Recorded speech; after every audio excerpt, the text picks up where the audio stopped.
కృష్ణుడి పరిస్థితి. బ్రహ్మ విష్ణు మహేశ్వరుల ఆరాధనతో పోల్చి చూసినప్పుడు కృష్ణుని ఆరాధన కొంచెం కృత్రిమంగా కనిపిస్తుంది. బ్రహ్మ విష్ణు మహేశ్వరులు పుట్టుకతో దేవుళ్ళు. కృష్ణుడు ఒక మనిషి. అతన్ని దేవుని స్థానానికి ఎత్తారు. అతన్ని దేవుని స్థానానికి ఎత్తటానికే బహుశా అతను విష్ణు అవతారం అనే సిద్ధాంతాన్ని కనిపెట్టారు.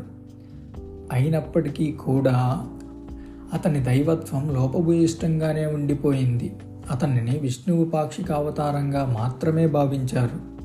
అలా ఎందుకు జరిగిందంటే గోపికలతో అతను ఎక్కువగా వ్యభిచరించినందువల్ల. అతడు విష్ణువు సంపూర్ణ సమగ్రమైన అవతారమే అని గనక చెప్పి ఉంటే గోపికలతోటి అతని లీలు క్షమార్హం కాకపోయేవి.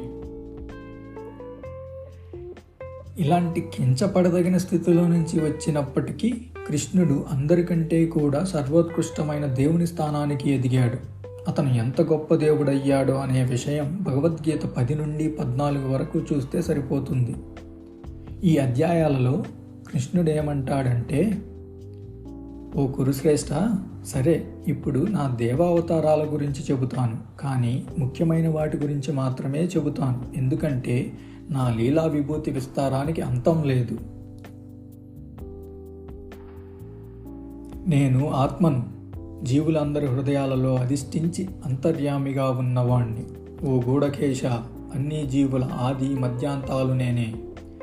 ఆదిత్యులలో విష్ణువును నేను, ప్రకాశమైన సమూహాలలో జాజ్వలమైన సూర్యుణ్ణి, మరుత్తులలో మరీచీని, నక్షత్రాలలో చంద్రుణ్ణి, వేదాలలో సామవేదం, దేవుళ్లలో దేవేంద్రుణ్ణి, ఇంద్రియాలలో మనస్సును, జీవులలో చైతన్యాన్ని, రుద్రులలో శంకరుణ్ణి, యక్షులు రాక్షసుల ఐశ్వర్య దేవతల కుబేరుణ్ణి, వసువులలో అగ్నిని, పర్వతాలలో మేరు పర్వతాన్ని, పురోహితులలో ముఖ్యుడైన బృహస్పతిని నేనే అని గ్రహించు. ఓ అర్జున, సేనానులలో స్కందుడను నేను, సరస్సులలో సాగరాన్ని నేను, మహర్షులలో నేను భృగుడను, వాక్కులలో ఏకాక్షరమైన ఓంను, యజ్ఞాలలో జపయజ్ఞాన్ని, స్థావరాల్లో హిమాలయాన్ని, సమస్త వృక్షాల్లో అశ్వవృక్షాన్ని, దేవ ఋషులలో నారదుడును నేను, గంధర్వులలో చిత్రరథుడను, సిద్ధులలో కపిలమునిని, అశ్వాలలో అమృత మదనంలో జనించిన ఉచ్చైశ్రవంగా నన్ను తెలుసుకో. ఏనుగులలో ఐరావతాన్ని నేను, నరులలో నారదపుణ్ణి, ఆయుధాలలో వజ్రాయుధాన్ని, ధేనువులలో కామధేనువునను, ప్రజల ఉత్పత్తికి కారణభూతమైన ధర్మయుక్తమైన కామాన్ని నేను, సర్పాలలో వాసుకిని, నాగుపాములలో అనంతుడను, జలదేవతలలో వరుణ్ణి నేను, పితృదేవతలలో ఆర్యముణ్ణి, పాపపుణ్యాలు నియమించే వారిలో యముణ్ణి నేను, జంతువులలో జంతురాజు అయిన సింహాన్ని, పక్షులలో వినతకుమారుడనైన గరుత్మంతుణ్ణి, వేగవంతంలో పవనాన్ని, ఆయుధాలు ధరించిన వారిలో రాముణ్ణి, జలచరాలలో నేను మకరస్మత్స్యాన్ని, నదులలో గంగాని, సృష్టి అయిన సమస్తానికి ఆదిమత్యంతరాలు నేనే. ఓ అర్జున, విద్యలలో నేను ఆధ్యాత్మ విద్యను, వాదాలలో వాదాన్ని నేను, అక్షరాలలో ఆ అక్షరాన్ని, ఉభయ పదాలలో ద్వంద్వము నేనే. అక్షయమైన కాలాన్ని, అన్ని దిక్కులుగా ముక్కులుండే సృష్టికర్తను నేను, అన్నిటినీ అంతం చేసే మృత్యువును, జరగవలసిన దానికి ఆధారాన్ని నేను, స్త్రీల యొక్క కీర్తి జ్ఞానధనాల వల్ల కలిగే సిరి, వాక్కు, జ్ఞాపక శక్తి, మేధావిశేషం, ధైర్యం, క్షమాలు అన్నీ నేనే. శ్లోకాలలో బృహత్సామాన్ని, ఛందస్సులో గాయత్రిని, మాసాలలో మార్గశీర్ష మాసాన్ని, ఋతువులలో వసంతాన్ని, పంచక వ్యాపారాలలో జూదాన్ని, తేజోవంతుల తేజస్సును నేనే. నేను విజయాన్ని, పవిత్ర ప్రయత్నాన్ని, సాత్వికుల సత్వగుణాన్ని, వృష్ణి వంశస్థులలో వాసుదేవుడను, పాండవులలో అర్జునుణ్ణి నేనే, మునులలో వ్యాసుణ్ణి నేనే, కవులలో శుక్రాచార్యుడను నేనే, దండించేవారి దండనీతిని నేనే, రహస్యాలలో మౌనాన్ని నేను, జ్ఞానవంతుల జ్ఞానం నేను.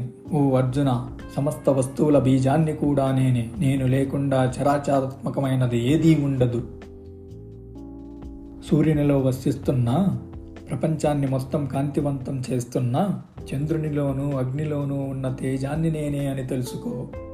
భూమిపై ప్రవేశిస్తూ అన్ని వస్తువులకు నా శక్తి వలన ఆధారమవుతాను. రసమయమైన చంద్రుడైన అన్ని మూలికలను పోషిస్తాను. అగ్నినై జీవులందరి శరీరాలలో జీవిస్తూ ఉచ్ఛ్వాస నిశ్వాసాలతో కలిగి 4 రకాల ఆహారాలను జీర్ణిస్తాను. నేను అందరి హృదయాలలోనూ పరివేష్టించి ఉన్నాను. నా నుంచి జ్ఞాపకము, జ్ఞానము కలుగుతాయి. వాటిని తీసివేసేది కూడా నేనే. వేదాల నుంచి గ్రహించవలసింది నా ఒక్కడినే. వేదాంతకర్తను నేనే. వేదాలను నేనొక్కడినే ఎరుగుదును. ప్రపంచంలో 2 రకాల పదార్థాలున్నాయి. ఒకటి నశ్వరమైనది, రెండవది అనశ్వరమైనది. నశ్వరంలో అన్ని వస్తువులు ఉంటాయి. మనకు సంబంధం లేని దానిని అనశ్వరమని పిలుస్తారు. కానీ సర్వోత్కృష్టమైన జీవి మరొకటి ఉన్నది. దానిని పరమాత్మ అంటారు. అనంతమైన ఈ ప్రభు 3 లోకాలు వ్యాపించి వాటిని కాపాడతాడు. నశ్వరాన్ని నేను జయించాను కాబట్టి, అనశ్వరం కంటే నేను ఉన్నతుణ్ణి కాబట్టి వేదాలలోనూ ప్రపంచంలోనూ అత్యుత్తమైన వానిగా నన్ను శ్లాఘిస్తారు. గీతకు సంబంధించినంత వరకు కృష్ణునికి మించిన భగవంతుడెవ్వరూ లేరని మనకు స్పష్టమవుతుంది. అతను అల్లాహు అక్బర్, ఇతర దేవుళ్ళందరికంటే గొప్పవాడు.